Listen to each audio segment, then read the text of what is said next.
اعوذ باللہ من الشیطان الرجیم بسم اللہ الرحمن الرحیم الحمد للہ رب العالمین الصلاۃ والسلام علی سید الانبیاء والمرسلین وخاتم النبیین سیدنا و مولانا ابی القاسم محمد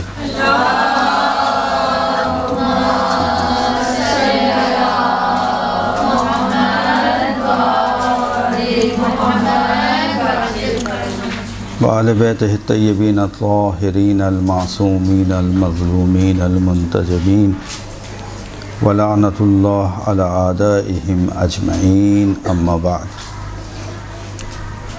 آج کے درس کا جو ہمارا عنوان ہے وہ عید غدیر کے حوالے سے ہے، چونکہ آنے والی عید ہے اور اس موقع پر بہت سارے ایسے اعمال اور آداب کا ذکر کیا گیا ہے کہ جن کی بہت زیادہ تاکید کی گئی ہے،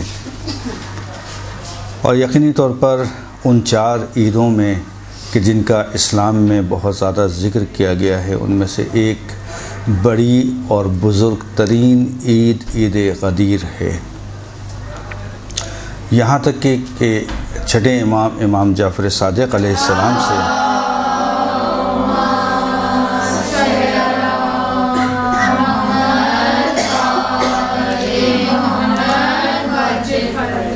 جب کسی نے سوال کیا کہ مولا کیا عید فطر اور عید الاضحیٰ کے علاوہ بھی ہمارے پاس کوئی عید ہے، تو کہا کہ ہاں، اس سے بھی بڑی عید 18 ذی الحجہ عید غدیر کا دن ہے۔ کیوں عید غدیر کی اتنی زیادہ اہمیت ہے اور اس کے اعمال کیا ہیں؟ کیوں ہماری زندگی میں اس عید کو اتنا زیادہ بھلا دیا گیا ہے اور اس کی وجوہات کیا ہیں؟ اگر موقع ملا تو ان چیزوں پر بھی آپ کو تفصیل سے بیان کیا جائے گا، لیکن زیادہ توجہ ہماری مختصر عید کے حوالے سے بیان اور اس کی شب، اس کے دن کے اعمال و آداب۔ بس ہمارا اصل موضوع کیا رہے گا؟ اصل موضوع رہے گا عید غدیر کے اعمال اور اس کے آداب۔ لیکن اگر موقع ملا تو پھر وہ باقی چیزیں جو بیان کی ان کو بھی بیان کر دیا جائے گا۔ اللہ تعالیٰ نے انسانوں پر ایک بہت بڑا عظیم احسان کیا اور اس کو اپنی سب سے بڑی نعمت قرار دیا، حتیٰ اس کا بار بار تذکر بھی دیا کہ ہم نے تم پر احسان کیا کہ ہم نے تمہیں ایک دین توحید سے نوازا۔ کیونکہ حضرت آدم علیہ السلام کے آنے کے بعد سے لے کے جتنے بھی انبیاء آئے، سب کی تعلیم دین توحید، اللہ کی طرف بلانا، ایک اللہ کو تسلیم کروانا، اس کی وحدانیت کا اقرار لینا، یہ سب سے بڑا ان کا اہداف تھا۔ اس دین توحید کے لیے اللہ تعالیٰ نے مختلف اوقات میں مختلف انبیاء کو یہاں بھیجا۔ 1,24,000 انبیاء، جن میں بعض فقط نبی تھے اور بعض رسالت بھی اپنے ساتھ رکھتے تھے، اور ان میں سے بعض اولی العزم تھے۔ اب ان میں فرق کیا ہے؟ یقینی طور پہ آپ کو علم ہوگا، اگر علم ہے تو میں آگے بڑھ جاؤں، ورنہ یہاں پہ توضیح دے دوں، تھوڑی سی توضیح، البتہ تفصیل زیادہ ہے۔ نبی، رسول، اولی العزم۔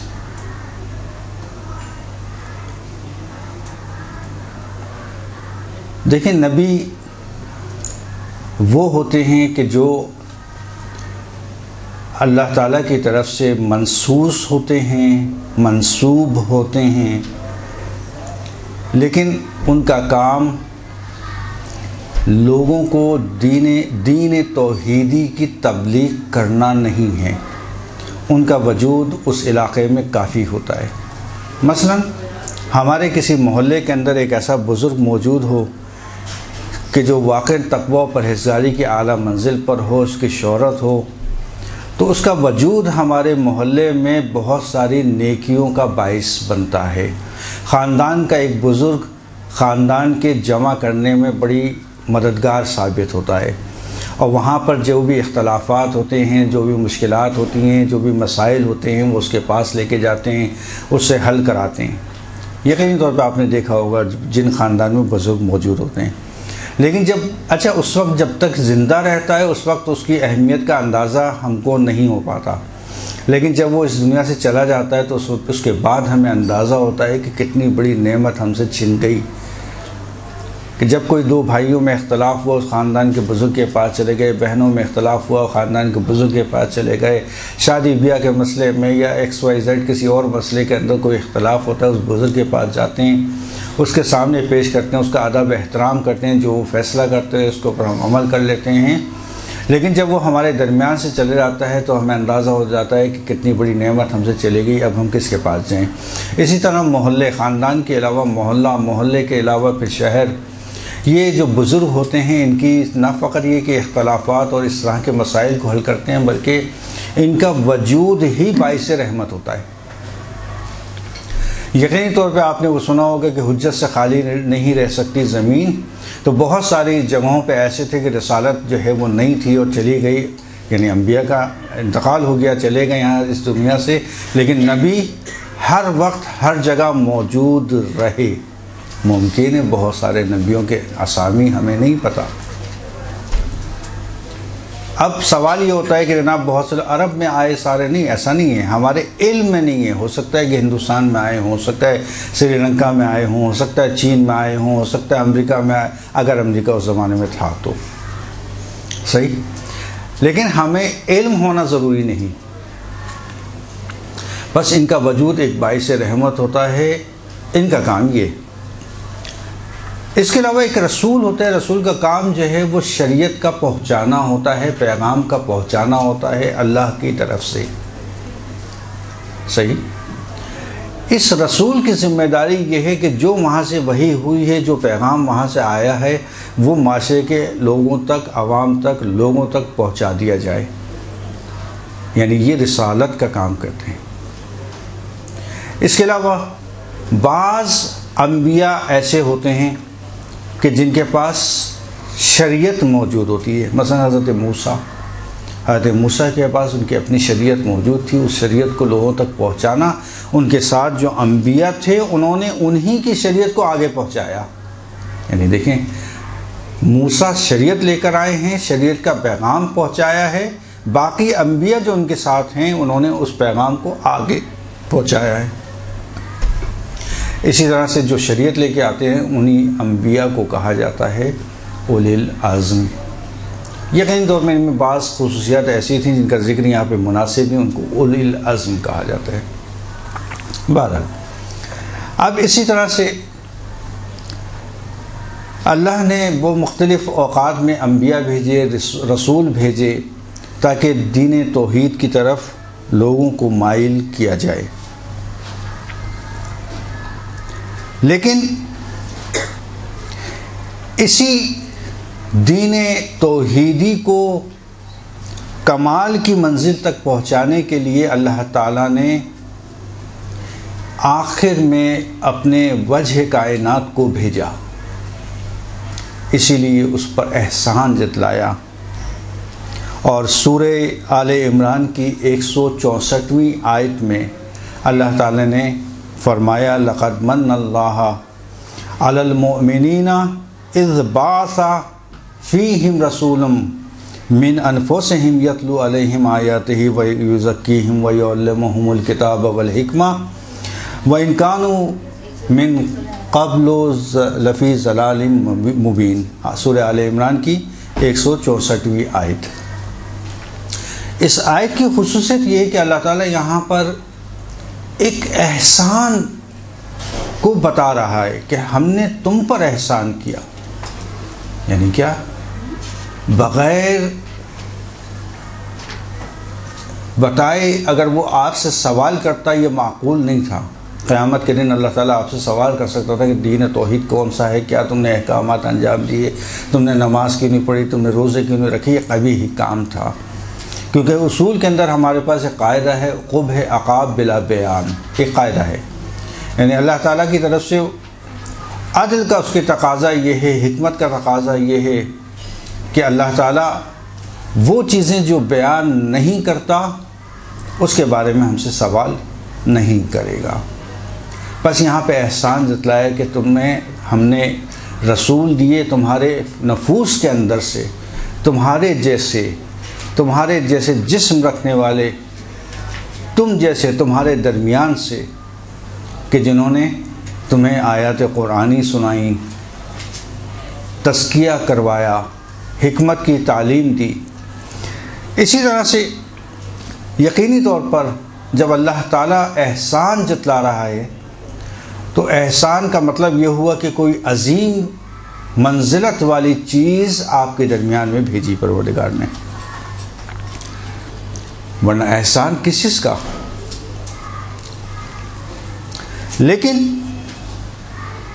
اسی احسان کے اوپر اللہ نے اکتفا نہیں کیا، یعنی اس نعمت رسالت کے اوپر، رسالت مآب صلی اللہ علیہ وآلہ وسلم کو جو ہمارے درمیان میں بھیجا،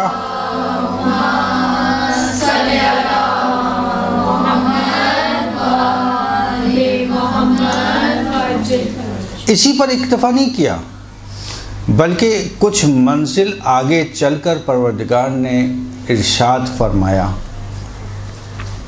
ان الدین عند اللہ الاسلام، آل عمران، سورہ آل عمران کی 19ویں آیت، کہ اللہ تعالیٰ نے قرار دے دیا کہ اس کے نزدیک پسندیدہ ترین دین دین اسلام ہے۔ اب چونکہ دین اسلام کو اس کی اپنی کمال کی منزل تک پہنچانا تھا تو آگے چل کر کچھ عرصے بعد ایک اور واقعہ رونما ہوا جو ہمارا آج کا موضوع ہے، اور وہ واقعہ تھا غدیر خم کا واقعہ۔ غدیر خم کے واقعے کے حوالے سے آپ کو یقینی طور پہ علم ہوگا اس واقعے کا کہ جس طرح سے وہاں وہ واقعہ رونما ہوا، لیکن شاید ہو سکتا ہے کہ کچھ تفصیل آپ کو زیادہ نہ معلوم ہو۔ آج تھوڑا سا تفصیل کے ساتھ واقعہ غدیر کو یہاں بیان کر دیا جائے۔ یاد رکھیں کہ واقعہ غدیر کے حوالے سے رسالت مآب کو ایسا نہیں تھا کہ علم نہیں تھا کہ مجھے کیا پیغام پہنچانا ہے، حتیٰ کہ جس وقت روایات یہ بتاتی ہیں کہ جس وقت رسالت مآب مدینے سے حج کے لیے جانے لگے تو مدینے میں منادی کروائی رسالت مآب نے کہ دیکھو میں حج پر جا رہا ہوں، اور جو افراد توانا ہیں، جو توانائی رکھتے ہیں، جو طاقت رکھتے ہیں، وہ اس دفعہ میرے ساتھ حج پر چلیں، سوائے اس کے کہ جو ضعیف ہو چکے ہیں یا توانائی نہیں رکھتے۔ یعنی خاص اہتمام کر رہے ہیں کہ مجھ سے حج کے احکام سیکھ لو، مجھ سے حج کرنا سیکھ لو، میرے ساتھ چلو۔ تاکید، یا رسول اللہ اس دفعہ کیا وجہ ہے، کیا بات ہے کہ آپ اتنی زیادہ تاکید کر رہے ہیں کہ مدینے والوں کو بھی اصرار کر کے اپنے ساتھ لے کے جانا چاہ رہے ہیں؟ کوئی تو وجہ ہے۔ مدینے کی اکثریت رسالت مآب کے ساتھ ہوئی، دوسرے علاقوں میں پیغام پہنچایا، دیکھو کہ ہو سکتا ہے کہ میرا یہ حج آخری حج ہو، اس سال تم لوگ حج پر آ جاؤ تاکہ حج سیکھ لو۔ دوسری جگہ سے بھی کثرت کے ساتھ افراد آئے، اور جب رسالت مآب نے حج ادا کر دیا، حج ادا کرنے کے بعد جب کاروان روانہ ہونے لگے تو ان کی روانگی سے پہلے رسالت مآب نے اعلان کیا کہ تمام کاروان جوفہ کے میقات کی طرف سے جائیں گے۔ جوفہ کا میقات وہ جگہ کہ جہاں سے حاجی اپنے احرام کو باندھتے ہیں حج کے لیے یا عمرے کے لیے۔ میقات جوفہ، کیونکہ میدان غدیر جوفہ کے تھوڑے ہی فاصلے پر واقع ہے، اور فقط یہی اعلان نہ کیا بلکہ مکے کے مسلمانوں کو بھی تاکید کی کہ سارے مکے کے مسلمان کیوں باہر جائیں، انہوں نے حج کر لیا، ان کا حج ختم ہو گیا، کہ نہیں مکے کے مسلمان بھی جوفہ کے میقات پر پہنچیں۔ یعنی اس کا مطلب ابھی آیت نازل نہیں ہوئی ہے، رسالت مآب یہ حکم دے رہے ہیں کہ جوفے کے میقات پر پہنچو۔ اب مکے کے افراد بھی رسالت مآب کے ساتھ جوفے کے میدان کی طرف جا رہے ہیں۔ جوفے کے میدان سے آگے پہنچے اور وہ میدان تھا غدیر خم، یعنی دو پہاڑیوں کے درمیان میں ایک میدان چھوٹا۔ کیسا میدان؟ ایسا میدان کہ جہاں پہ نہ کوئی درخت تھا، نہ کوئی پانی کا ذریعہ تھا، اور شدید گرمی کا عالم تھا، شدید گرمی کا عالم، اور ایسی گرمی تھی کہ لوگ یہ چاہتے تھے کہ جلد سے جلد ہم اس علاقے سے نکل جائیں، اس میدان سے نکل جائیں، اتنی شدید گرمی کے عالم میں۔ جب وہاں پہنچ گئے تو اب رسول نے اعلان کرنا شروع کیا کہ سب کو جمع کرو، جو آگے چلے گئے ہیں ان کو بھی واپس بلاؤ، جو پیچھے چلے گئے ہیں ان کو کہو آگے آئیں۔ جب سب جمع ہو گئے ایک ساتھ، اب رسالت مآب نے یہ حکم جاری کیا کہ اب تم ایک ممبر تیار کرو۔ اس میدان، چٹیل میدان کے اندر کہاں سے ممبر؟ کون سا ممبر؟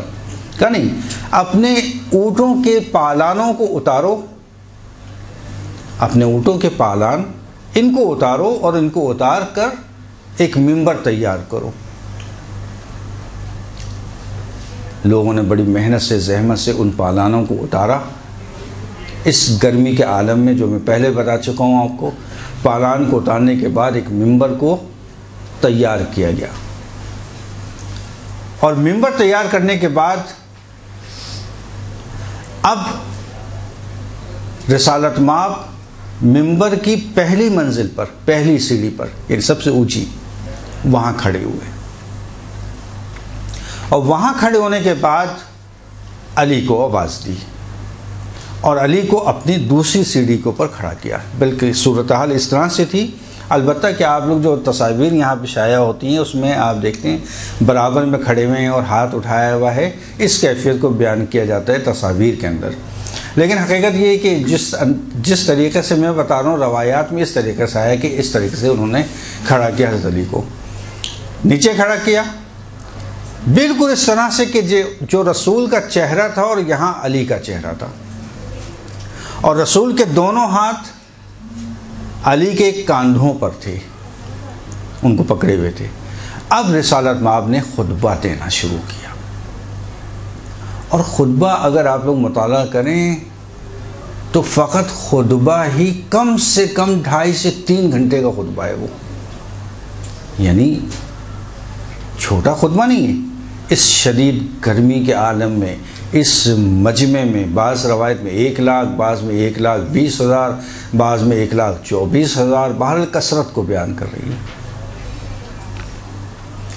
اس عالم کے اندر خطبے کو بیان کیا ہے، اور از اول اسلام کے تمام پیغامات کو دہرانا شروع کیا ہے، یہاں تک کہ اسی خطبے میں رسالت مآب نے اپنے جانشینوں اور وصیوں کا ذکر کیا ہے، یہاں تک کہ امام زمانہ کا ذکر اسی خطبہ غدیر میں کیا ہے رسالت مآب۔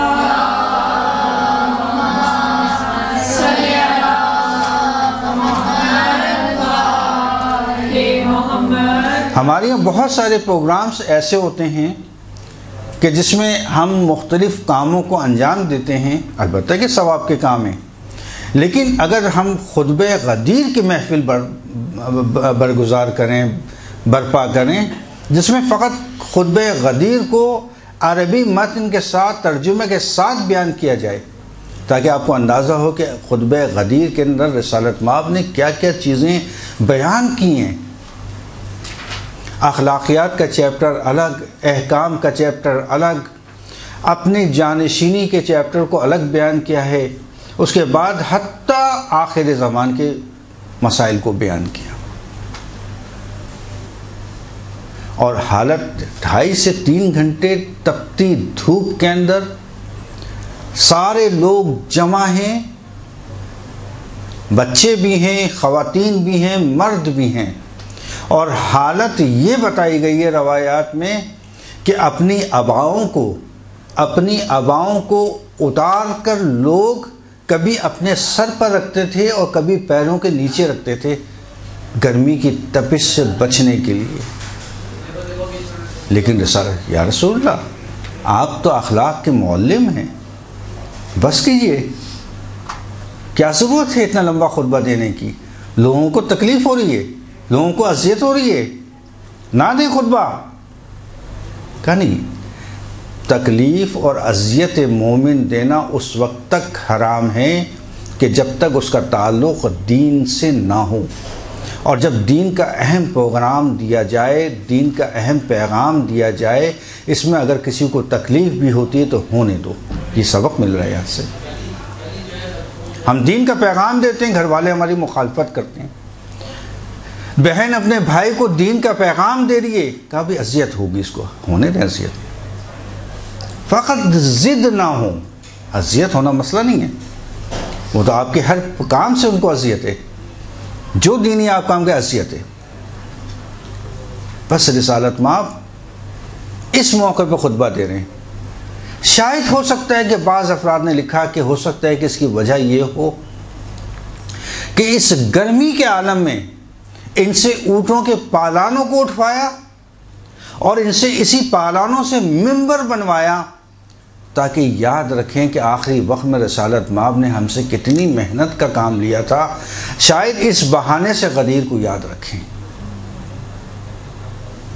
اس تپتی دھوپ کے اندر اتنی دیر تک کھڑے رہنا، اس حالت میں کہ اپنی عباؤں کو اتار کے سر پر رکھنا اور پیروں کے نیچے رکھنا بار بار، شاید یہ یاد رکھیں غدیر کو کہ کتنی سخت گرمی میں رسالت مآب نے غدیر میں ہمیں خطبہ دیا تھا، اور اس خطبے کی وجہ سے شاید وہ ولایت علی کو یاد رکھیں۔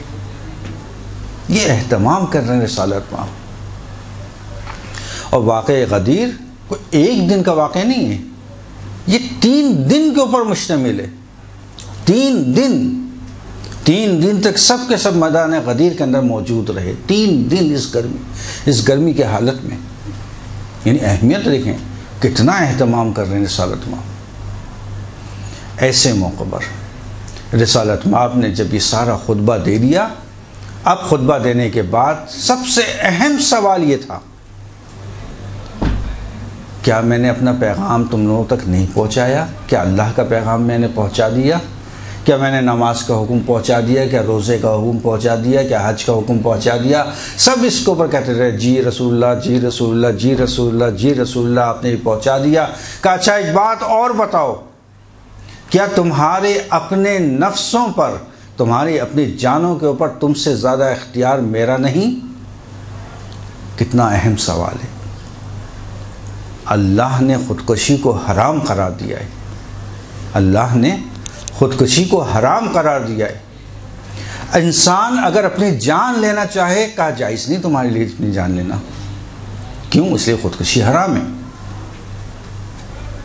لیکن اگر رسالت مآب حکم دیں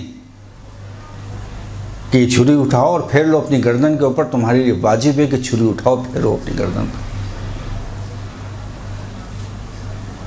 کہا مولا قیام کیوں نہیں کرتے؟ کہا قیام؟ کہا یہ تندور جل رہا ہے؟ کہ جی مولا جل رہا ہے۔ کہا کود جاؤ اس کے اندر، کود جاؤ اس کے اندر، کن تندور کے اندر۔ کہا مولا کیا کہہ رہے ہیں آپ؟ ہاں، ادھر سے دوسرا ایک صحابی داخل ہوا، کہا تندور دیکھ رہے ہو؟ کہا جی مولا دیکھ رہا ہوں۔ کہا کود جاؤ۔ اس نے نہ آؤ دیکھا نہ تاؤ دیکھا، کود گیا۔ کہا دروازہ بند کر دو اس کا، اوپر ڈھکنا ڈھک دو، ڈھکنا ڈھک دیا۔ اب وہ بے چین اب جل گیا ہوگا، کھال جل گئی ہوگی، اب ہڈیاں بن رہی ہوں گی، سارے تصورات اس کے ذہن کے اندر۔ مولا اس کی کیفیت کو دیکھنے تھوڑی دیر بعد کہا کہ اچھا ذرا تندور کا ڈھکن اٹھا کے دیکھو ذرا کیا ہے اندر۔ کہا مولا اب کیا دیکھوں، کیا بچا ہوگا راکھ کے علاوہ؟ کہ نہیں دیکھو۔ اب جو ڈھکن اٹھا کے دیکھا باغ ہے اندر، اور باغ کے اندر وہ شخص عبادت کر رہا ہے۔ امام سے شکایت کی، امام زمانہ سے شکایت کی، مولا آپ قیام نہیں کرتے، قیام نہیں کرتے، قصائی قیام نہیں کرتے۔ کہا کہ میرے پاس انصار نہیں ہے۔ کہا انصار تو بہت ہیں، میرے خود جاننے والے بہت ہیں۔ کہا اچھا بلا لو سب کو بلا لو۔ بلا لیا سب کو کہ ابھی امام آ رہے ہیں، تمہاری امام سے ملاقات کرائیں گے۔ جب سب جمع ہو گئے، کہا کہ میں اوپر بیٹھوں گا اور اوپر میرے لیے کچھ گوسفند رکھ دینا، کچھ بکریاں بھیڑ دمبے رکھ دینا۔ اب ایک ایک کو بلاتے رہے چھت کے اوپر۔ اس کے بعد کہا ایک دمبا ذبح کر دو، اور پرنالے سے اس کا خون گرنے لگا۔ کہا دوسرے کو بھیجو، اب وہ دوسرا آیا، اوپر سے پرنالے سے پھر خون گرا۔ کہا تیسرے کو بھیجو، اب تیسرا مومن اوپر گیا تو پھر پرنالے سے خون بہنے لگا، نیچے گرنے لگا۔ کہا چوتھے کو بھیجو، کہا مولا سب تو چلے گئے، کوئی بھی نہیں ہے۔ کہا کیوں؟ کہا بھی یہ کون سی امام زمانہ ہے جو اوپر جاتا ہے ذبح کر دیتے، خون بہنے لگتا ہے؟ ایسے اصحاب کی ضرورت نہیں ہے، خودکشی حرام ہے، لیکن اگر مولا حکم دیں، امام حکم دیں، رسول حکم دیں تو یہ کرنا ہے، آپ کو یہ کرنا ہے، انجام دینا ہے۔ کہا میں اولا نہیں ہوں، میں افضل نہیں ہوں تمہاری جانوں کے اوپر کہ اگر میں تمہیں حکم دوں کہ ذبح ہو جاؤ تو ذبح ہو جاؤ؟ تمام مسلمانوں نے جو موجود تھے حکم کہا جی رسول اللہ، بالکل آپ افضل ہیں ہماری نفسوں کے اوپر، ہمارے نفوس کے اوپر آپ اولا ہیں، آپ افضلیت رکھتے ہیں۔ بس یہ جو جملہ آیا، اور جب اقرار لے لیا کہ میں افضل ہوں تمہارے نفوس کے اوپر، بہت اہم جملہ ہے، یعنی اتنا اختیار رکھتا ہوں کہ تمہاری جانب ایسا ہے جیسے میرے مٹھی میں، اتنا اختیار رکھتا ہوں میں۔ جب یہ فرمایا تو علی کے دونوں ہاتھوں کو اٹھایا، کہتے ہیں نا روایت میں کہ اتنا ہاتھوں کو بلند کیا کہ بغلوں کی سفیدی علی کی نظر آنے لگی، اتنا بلند کیا ہاتھوں کو، دونوں ہاتھوں کو، اور پھر فرمایا من کنتم مولا فہذا علی۔ یعنی یہاں مولا سے مراد دوست کیسے ہو سکتا ہے؟ 70 معنی کیے ہیں مولا کے، 70 معنی مختلف کتابوں میں ذکر آیا۔ فخر رازی نے اپنی تفسیر کے اندر اسی آیت کے ذیل کے اندر روایات کو نقل کیا، فخر رازی نے۔ مشہور ایک صحافی ہیں، انہوں نے ایک مقالہ پڑھا، بڑا پسند آیا مجھے۔ کہا بہت سارے معنی لوگوں نے نقل کیے مولا کے کہ من کنتم مولا فہذا علی مولا، کہ جس کا میں ہمسایہ اس کے علی ہمسایہ، جس کے علی دوست، مولا کے معنی دوست اس کے علی دوست۔ تو ایک معنی اب وہ صحافی بیان کر رہے ہیں، میں یہاں نقل قول کر رہا ہوں ان کا، لیکن لطیف ہے۔ کہا مولا کے ایک معنی ہے، بہت سارے معنی، ہمسایہ، دوست، رفیق، پسند ہونے والا، یہ سب معنی ہیں مولا کے۔ ایک معنی مولا کے ہیں داماد۔ اب ترجمہ کیا بنے گا ان کے بقول؟ من کنتم مولا فہذا علی مولا، پس جس کا میں داماد،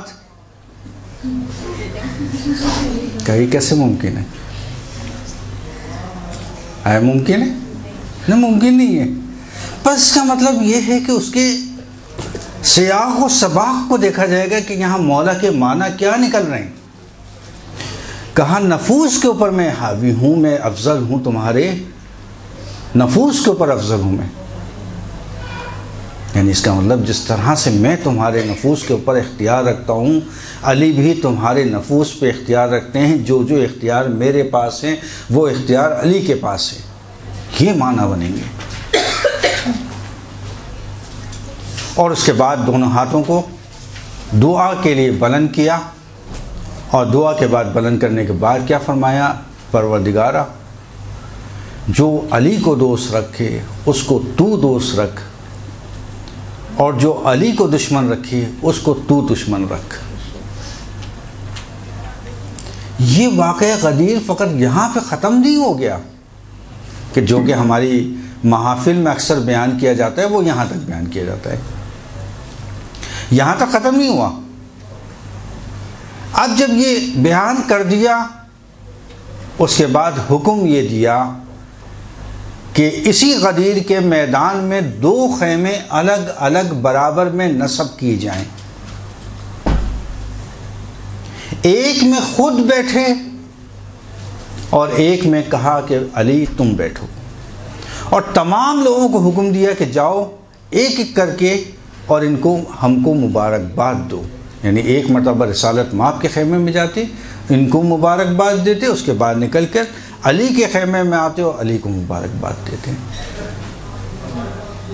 اور یہ خیمے 3 دن تک لگے رہے، اور 3 دن تک وہ جو جلدی میں جانے والے مسلمان تھے وہ سارے کے سارے اسی میدان کے اندر 3 دن تک موجود رہے.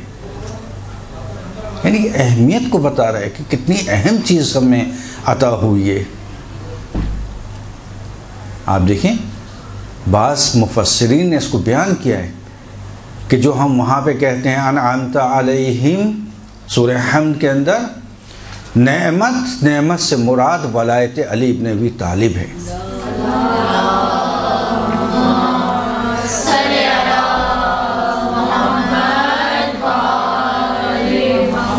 اسی طرح سے نبع العظیم کے حوالے سے، یعنی کون سی بڑی خبر؟ یہ بڑی خبر ولایت علی ابن ابی طالب کے حوالے سے. سارے پیغام دینے کے بعد تو بہت سارے لوگ کہ جس میں بعض خلفاء بھی شامل تھے، اور وہ آئے اور انہوں نے مبارکباد دی سب سے پہلے آ کے، بخن بخن یا امیر المؤمنین ابن ابی طالب،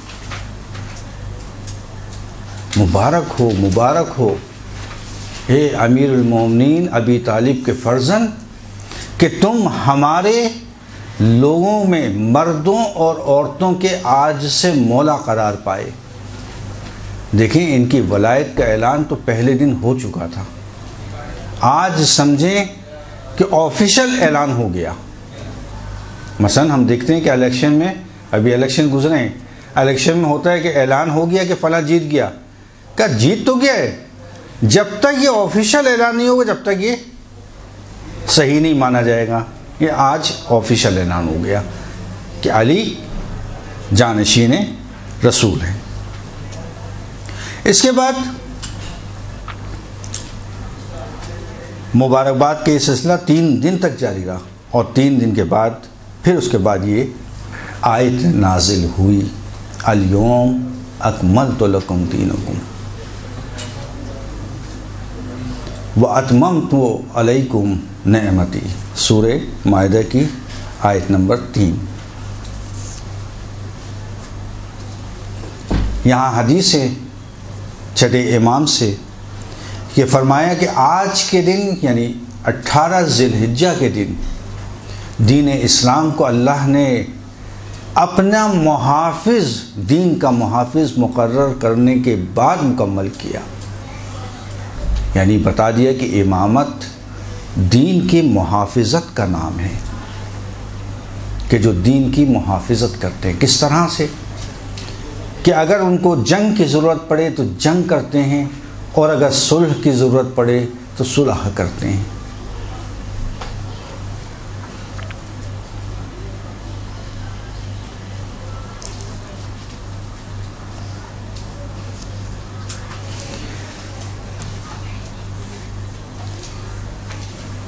امامت کے حوالے سے، ولایت کے حوالے سے ایک اہم چیز یہ ہے کہ انسان سب سے زیادہ جو احتیاط کرے وہ ولایت کے معاملے میں کرے، ولایت کے سلسلے میں کرے۔ کیوں؟ اس لیے کہ قیامت کے دن سارے اعمال کی قبولیت کا دار و مدار اسی ولایت کے اوپر ہے۔ جس کے پاس ولایت نہیں ہے علی کی، اعمال بیکار ہیں، اصل قابل قبول نہیں ہے اعمال۔ جس طرح سے اعمال کی قبولیت کا دار و مدار خدا کی وحدانیت پر ہے، خاتم الانبیاء کی رسالت کے اوپر ہے، اسی طرح ولایت علی ابن ابی طالب کے اوپر ہے۔ اس کے بغیر کوئی عمل آپ کا قبول نہیں ہے۔ اس لیے کہ روایت موجود ہے کہ قیامت کے دن مختلف افراد مختلف مراحل سے گزریں گے، اور مراحل سے گزرنے کے بعد جب دیکھیں قیامت کے دن ایک ہے یوم حشر اور ایک ہے یوم نشر۔ حشر الگ چیز ہے، حشر کہتے ہیں اس میدان کو کہ جہاں پر سب کو جمع کر لیا جائے گا، اور نشر کہتے ہیں اس وقت کہ جب حساب کتاب ہوگا۔ آج پتہ چلے گا نشر کے دن کہ تم نے کیا کمال دنیا میں انجام دیا۔ اب جب دنیا میں نشر کے دن پہنچ گئے، نشر کے موقع پہ پہنچ گئے، تو وہاں پہ سب سے اہم سوال جو انسانوں سے ہوگا کہ تم دنیا میں کیا کر کے آئے؟ تو لوگ فخر سے کہیں گے ہم نے نماز پڑھی، ہم نے روزہ رکھا، ہم نے حج کیا، ہم نے زکوٰۃ دی، ہم نے نیک کام کیے، ہم نے فلاں کام کیے۔ کہا ان سب کے بارے میں بعد میں بتانا، یہ بتاؤ کہ تم نے ولایت کو بھی قبول کیا تھا یا نہیں کیا تھا؟ کیونکہ جس نے ولایت کو قبول نہیں کیا اس نے کوئی عمل انجام نہیں دیا۔ بس سارا دار و مدار اس ولایت کی قبولیت کے اوپر ہے۔ اسی لیے ہمارے پاس بہت ساری روایت ہیں کہ عالم زر میں پروردگار نے حتیٰ تمام انبیاء کو نبوت ان کی جو عطا ہوئی وہ بھی ولایت کے اقرار کے حوالے سے عطا ہوئی۔ کیسے؟ کہ جس نے ولایت کو سب سے پہلے قبول کیا، جلدی قبول کیا، نبوت اس کو عطا ہوئی، رسالت اس کو عطا ہوئی۔ جس نے جتنی تاخیر کی اس کا مقام اس سے کم ہوتا گیا۔ نہ فقط انبیاء اس میں سے اس حوالے سے بنے بلکہ انسانوں سے بھی اقرار لیا گیا ولایت کے حوالے سے۔ اس لیے روایت میں ہے کہ کیا تم بھول گئے کہ جو عہد و پیمان باندھ کر آئے تھے اس دنیا میں؟ کس کی طرف اشارہ ہے؟ یہ اسی پیمان کی طرف اشارہ ہے کہ جو عالم زر میں تم سے پیمان لیا گیا تھا، تم سے وعدہ لیا گیا تھا ولایت کے حوالے سے، کہ اس کو بھول گئے ہو۔ حتیٰ چرند پرند جانور، حتیٰ نباتات اور جماعتات، کہتے ہیں عقیق کو بڑی اہمیت حاصل ہے، مومن کے ہاتھ میں عقیق ہونا چاہیے، اور عقیق کے پہننے سے اس کا ثواب میں اضافہ ہو جاتا ہے۔ کہ عقیق کی حیثیت کیا ہے؟ پتھر ہے ایک، لیکن کیوں یہ مقام، یہ منزلت اس کو کیسے عطا ہوئی؟ کہا پتھروں میں سب سے پہلے جس نے ولایت کو قبول کیا وہ عقیق تھا۔ بس اس کا مطلب اتنی اہم چیز ہے وہ ولایت یہ کہ چونکہ پہلے اس نے قبول کیا اس کو اتنی اہمیت دے دی گئی۔ اس کے بعد جیسے جیسے ان سنگوں کی اہمیت اس دنیا میں پائی جاتی ہے وہ ساری کی ساری ولایت کے قبولیت کے دار و مدار کے اوپر ہے۔ یہ روایتیں ہمارے پاس موجود ہیں ائمہ سے۔ بس یاد رکھیں اس ولایت کی بڑی اہمیت ہے، اس کو محفوظ رکھیں، اور اللہ تعالیٰ کا ہمیں شکر ادا کرنا چاہیے کہ اللہ تعالیٰ نے ہمیں خلق کیا ولایت علی ابن ابی طالب کے اوپر۔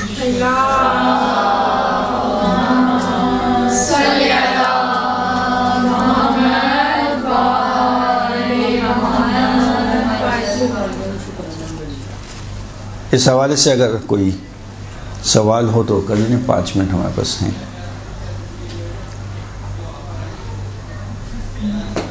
ولایت کے حوالے سے ویسے سوال تو خیر کر لیں، کوئی بات نہیں۔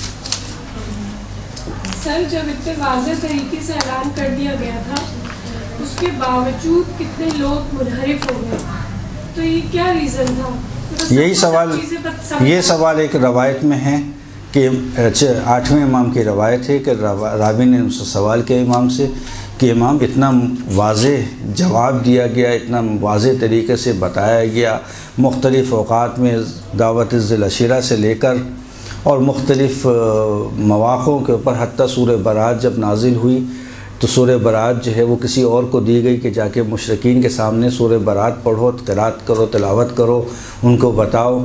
جب وہ آدھے راستے میں پہنچے تو اللہ کی طرف سے، معلوم ہے وہ واقعہ آپ کو، اللہ کی طرف سے حکم آیا کہ نہیں واپس بلاؤ، واپس بلاؤ، آدھے راستے سے واپس بلا لیا گیا کہ یہ پروردگار کیوں واپس بلا رہے؟ کہا نہیں، سورہ برات وہ تلاوت کرے کہ جس نے خود کبھی شرک نہ کیا ہو، جس کا سر کسی بت کے آگے نہ جھکا ہو، تلاوت اس کو جچتی ہے۔ کہ بلاؤ، کہ کس کو بھیجیں؟ رسول اللہ، علی کو بھیج دو، علی کو بھیجو۔ تو سورہ برات علی لے کے گئے، کیوں؟ کبھی نہیں جھکا سر۔ سورہ برات کے موقع کے اوپر، دعوت ذی العشیرہ کے موقع کے اوپر، سورہ حل عطا کے موقع کے اوپر، مباہلہ کے موقع پہ، غدیر کے موقع پہ، مختلف مواقعوں پر سب کچھ بیان کر دیا۔ علی مع الحق والحق مع علی۔ ہاں، حق تو کسی کے ساتھ ہو سکتا ہے کہ چلو بھی سمجھ میں آتی ہے، ہاں، علی حق کے ساتھ ہیں، سمجھ میں آتا ہے، انسان حق کے ساتھ ہو سکتا ہے، حق علی کے ساتھ ہے، یہ واقعاً سمجھ سے بالاتر چیز ہے کہ جہاں جہاں علی مڑے وہاں وہاں حق کو موڑ دو۔ یعنی عجیب، واقعاً عجیب منزل ہے۔ قرآن مع علی، ہاں، والقرآن مع علی، علی قرآن کے ساتھ ہیں، قرآن جو ہے وہ علی کے ساتھ، علی کا قرآن کے ساتھ ہونا سمجھ میں آتا ہے، قرآن علی کے ساتھ، یہ واقعاً عجیب منزل ہے۔ مختلف مواقعوں پر بیان کر دیا، بھلا پھر کیوں سب کچھ ہونے کے بعد لوگ کیوں الگ ہو گئے؟ تو وہاں پر انہوں نے 3 علتوں کا ذکر کیا امام نے۔ پہلی علت، جو لوگوں نے غدیر کو بھلا دیا، پہلی علت لوگوں کا دنیا پرست ہونا، دوسری علت ایمان کی کمزوری، اور تیسری علت ذاتی انسان کے مفادات۔ یہ 3 علتوں کو امام نے اس روایت میں بیان کیا ہے کہ ان 3 علتوں کی وجہ سے انسان نے جن کے سامنے علی کی ولایت بالکل واضح تھی، بھلا دی۔ اور اگر آپ جو ہے وہ سقیفے کے واقعے کو دیکھیں اور رسالت مآب کی جو شہادت ہے اس واقعے کو دیکھیں، وہاں پہ تقریباً ایسے ہی نظر آتا ہے کہ بنی اسلم قبیلے کا نام ہے، مدینے سے کچھ فاصلے کے اوپر یہ رہا کرتے تھے۔ رسالت مآب کی رحلت سے پہلے یہ لوگ آئے تھے، ان کے علاقے میں قحط پڑا ہوا تھا، اور رسالت مآب نے کہا کہ تم اپنے قبیلے والوں کو لے کر آؤ تو ہم تمہاری مدد کریں گے۔ اور جب یہ قبیلے والوں کو لے کر واپس پلٹنے ہیں، اس وقت رسالت مآب کا انتقال، رحلت ہو چکی تھی۔ تو اب بعض لوگوں نے ان سے کہا کہ ہم تمہاری مدد کریں گے ایک شرط کے ساتھ، اور وہ شرط یہ کہ اپنے قبیلے کے تمام افراد کو مسلح کر کر مدینے کی ہر گلی کے اندر کھڑا کر دو، اور جو ہماری مخالفت کرے باہر۔ تو وہ جو ایک روایت ہے کہ مدینے کی گلیاں جو ہیں مسلح افراد سے بھری ہوئی تھیں، اس کی وجہ یہ تھی بنی اسلم کا قبیلہ کہ انہوں نے قحط سے بچنے کے لیے اور مدد لینے کے لیے ساتھ دیا، اور مدینے کی گلیوں میں اس طرح سے کھڑے ہوئے وہ لوگ۔ تو یہ وہ واقعات ہیں کہ واقعاً تاریخ کے کہ جو ہماری نظروں سے پوشیدہ ہیں، اور لوگوں کو ان واقعات کا اتنا زیادہ علم نہیں ہوتا، کیونکہ عموماً جو ہے وہ ہمارے یہاں اس طرح کی تفصیلات نہیں بتائی جاتی کہ جو بتانے کا حق ہے۔ اور کوئی سوال اگر ہو ابھی تک جو بیان ہوا ہے؟ نہیں ہے؟ خیر، آج تو تاریخ ایک چھوٹی سی بیان کی ہے، اور اس میں واقعی سوال خود میرے ذہن میں بھی نہیں ہے، کہ کیا سوال آ سکتا ہے اس میں، لیکن بہرحال پھر بھی اب اگلے اس میں آپ لوگ تھوڑا ریسٹ کا ٹائم ہوتا ہے نا آپ لوگوں کے، تو اس میں پھر ہم بیان کریں گے اعمال و آداب، ہمیں کیا کرنا چاہیے غدیر کے شب میں، دن میں، اور اس کے کیا آداب ہیں۔ سب سے پہلی چیز جو آج کے عید کے حوالے سے ہے وہ تجدید عہد وفا ہے ولایت کے ساتھ۔ تمام مومنین جو ولایت کو قبول رکھتے ہیں، در حقیقت ایک ایسا دن ہے کہ جس دن ان کو اپنے ولایت کو اظہار کرنا ہے، کس کے ساتھ؟ تجدید عہد اور وفا کے ساتھ۔ کیوں؟ اس لیے کہ ہم لوگ انتظار کر رہے ہیں خود اپنے وقت کے امام کا، ہم قبول رکھتے ہیں ان کی ولایت کو، ان کی ولایت کے ساتھ ہمیں تجدید عہد کرنا ہے، ولایت علی کی تجدید عہد کرنا ہے، ولایت حسن کی تجدید عہد کرنا ہے، تمام ائمہ کی ولایت کی آج یعنی غدیر کے دن تجدید عہد کرنا ہے۔ دوسرا اہم کام جو آج کے دن انجام دینا ہے وہ اظہار براءت ہے، کیونکہ اہم مسئلہ ہے دین کا، جزو دین ہے دشمنان اہل بیت سے اظہار براءت۔ لیکن اظہار براءت میں بعض چیزوں کا ظاہر یقینی طور پر سب جانتے ہیں اس چیز کو کہ کن چیزوں کا ہمیں احتیاط کرنا ہے، خیال رکھنا ہے۔ کیوں؟ اس لیے کہ روزہ برات اس لیے اس کو قرار دیا گیا ہے کیونکہ تمام مومنین کی قیامت تک آنے والی تمام مشکلات، تمام پریشانیوں کی وجہ انکار ولایت ہے۔ آج اگر ولایت کو تسلیم اس دن سے کر لیا جاتا تو کوئی بھی دنیا کا انسان، میں مسلمانوں کی بات ہی نہیں کر رہا، میں مومنین کی بات ہی نہیں کر رہا، تمام انسان، دنیا کے تمام انسان کسی پریشانی مشکل میں گرفتار نہیں ہوتے، بالکل اس طرح سے کہ جس طرح سے جب امام کا ظہور ہوگا اور ظہور کے بعد تمام انسان پرسکون زندگی اپنی گزاریں گے، بالکل اسی طرح، کوئی فرق نہیں ہے کہ امام جب ظہور کریں گے تو اس کے بعد انسانوں کے اوپر یہ پریشانیاں ختم ہو جائیں گی، جی نہیں، بالکل اسی طرح سے اگر وہ ولایت باقی رہتی کہ جسے رسالت ماں معین کر کے گئے تھے تو بالکل وہی آئیڈیل کنڈیشن جو کہ ظہور کے بعد ہوتی وہ اس وقت بھی ہوتی، کوئی فرق نہیں تھا۔ اور اظہار برات کی ہمارے پاس بہت زیادہ تاکید کی گئی، اسی لیے یوم استجاب دعا کا نام بھی اس کو دیا گیا، دعا کی قبولیت کا دن۔ کیوں؟ عید کا دن ہے، عید کے دن انسان کیا کرتا ہے؟ عید کے دن انسان جو چھوٹے ہوتے ہیں وہ اپنے بڑوں سے عیدی وصول کرتے ہیں، عیدی طلب کرتے ہیں۔ اب دیکھیں، آپ کسی عام دن کے اندر کسی کے پاس جائیے اور کہیے ذرا پیسے دے دینا مجھے، اگر میں کسی سے کہوں بھی کہ جاؤ فلاں سے پیسے مانگ لو تو ہرگز نہیں مانگے گا، کہے نہیں، میری عزت نفس کا سوال ہے، میں کیسے کسی سے پیسے طلب کر لوں، میں کیسے کسی سے کوئی لباس کوئی چیز طلب کر لوں، عزت نفس آڑے آئے گی انسان کی، وہ کبھی بھی یہ نہیں کام نہیں کرے گا۔ لیکن عید کے دن اکثر دیکھا ہوگا مائیں بچوں سے کہ جاؤ اپنے فلاں سے پیسے لے لو، عیدی لے لو، اور بچے بھی بڑے شوق سے جاتا ہے عیدی طلب کرتا ہے۔ عید کا دن ہے، عید کے دن چھوٹے اپنے بڑوں سے عیدی طلب کرتے ہیں، بس یہ دن ولایت کا دن ہے، ہمارے ولی کی عید کا دن ہے، ہمارے لیے انہوں نے عید کا دن قرار دیا ہے۔ اس عید کے توسط سے اپنی عیدی کو وصول کرنا ہرگز نہ بھولیے گا، عیدی کو وصول کیجیے گا اس دن دعا کے ذریعے سے، اپنی حاجت کو ضرور طلب کیجیے گا امام سے کہ مولا بے عنوان عیدی ہمیں یہ عطا کر دیں کہ آج عید کا دن ہے، آج یہ خوشخبری ہمیں سنا دیں، یہ میری خواہش پوری کر دیں آج کے دن۔ اسی لیے عید غدیر کو یوم استجاب دعا قرار دیا گیا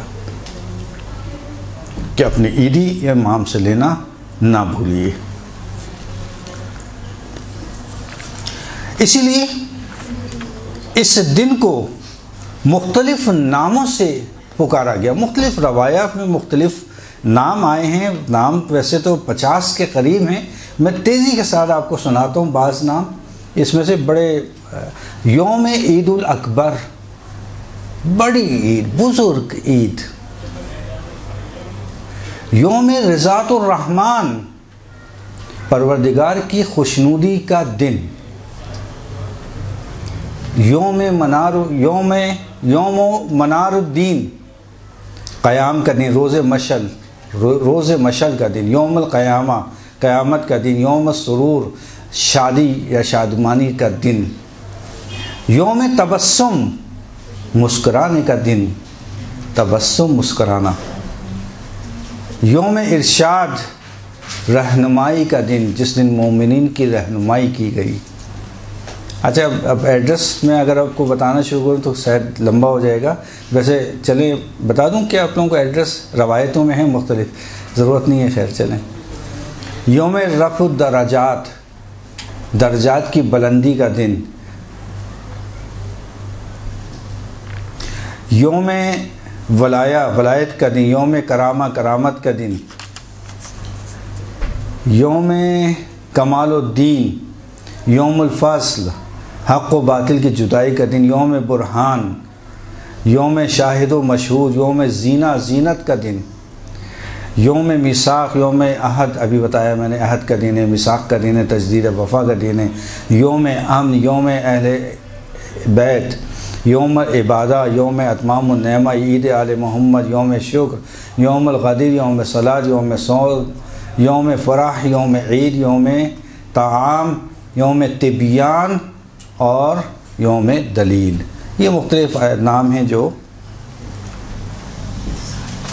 بیان کیے گئے۔